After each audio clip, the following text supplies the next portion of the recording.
speaking to any conservative in the United States, they might agree with the statement that the breakup of the traditional family unit, the nuclear family, is what's caused a lot of the problems in society that we face right now. Many, including top politicians, still hold this view. In fact, they even seem to link this breakup of the family unit to the economic problems that society faces. They seem to be under the impression that building strong families will cure poverty. George Bush said, "A loving family taking care of their children in a traditional marriage will create the chance to break out of poverty far better than any of the government programs that we can create." Paul Ryan seems to agree with Bush's assessment. The best way to turn from a vicious cycle of despair and learned hopelessness to a virtuous cycle of hope and flourishing is by embracing the attributes of friendship, accountability, and love. That's how you fight poverty.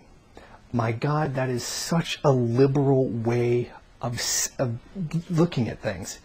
If we just think nice things will happen. Those 870 million people that go hungry every year globally, the 22,000 children that die every day from poverty, the millions upon millions of unemployed Americans just need to think more positively. They just need to love more, and those jobs and that food will just magically appear, and the poverty that kills these children will just magically go away. I could not fathom what it's like to actually to live inside the head of a conservative. This is one of those insanely liberal positions. We will do something without actually doing something. Well, these conservatives truly believe that the rebuilding of the traditional family unit and the definition of traditional marriage is a way to cure poverty in the United States. And in fact, even the well-known Heritage Foundation seems to agree with them. Of course, reality can contrast sharply with that. In fact, when speaking about poverty, particularly as it relates to marriage and children, single mothers who get married, usually by the age of 35 to 44, over two-thirds of them, usually end up divorced by that time. And that resulting divorce leaves them in worse economic conditions than they were actually in before the marriage. Now, all of these programs, government programs that have been put forward by various government agencies to promote traditional marriage to try to cure poverty, do they actually work? Well, the data tells us they don't. $800 million was spent on the Health Marriage Initiative. The national marriage rates declined. Divorce rate stayed the same. $11,000 per couple was spent on the Building Strong Family program. There was no effect on whether or not couples got married. There was no effect on married couples staying together or separating, and participants were more likely to separate. Fathers less involved with their children. $9,100 per couple was spent on the Supporting Healthy Marriage program. There was no impact on couples staying together or getting married, and there was little to no impact on children's well-being.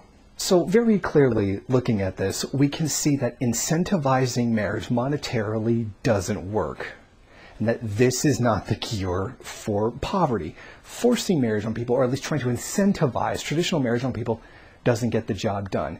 What we can see is other countries like Western Europe have much lower child poverty rates and much lower rates of these things in general, and they don't have such a tremendous emphasis on the family.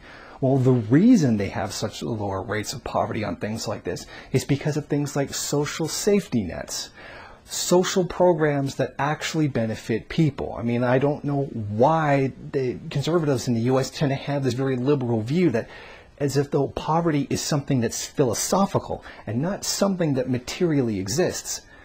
Hunger requires food to physically show up for you to eat. Poverty is linked to material things like employment and income, and these lofty liberal-esque notions of just thinking better things or just promoting the family will not make these problems go away. This does not solve problems. This kind of liberal mentality is even prevalent among conservatives in the United States. We do not need some kind of lofty notion about just loving people more, having a better family.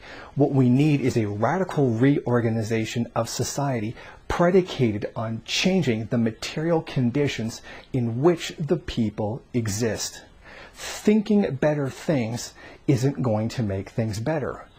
Radically taking up the task of reorganizing society to get rid of these ills actually will. Thank you for watching. Please comment and rate the video. If you liked it, hit subscribe or check out some of these other great videos. If you wish, share it on social media. While you're at it, why don't you follow me on Twitter? And if you got time, go on over to the MRN bookstore and check out some of the latest books available.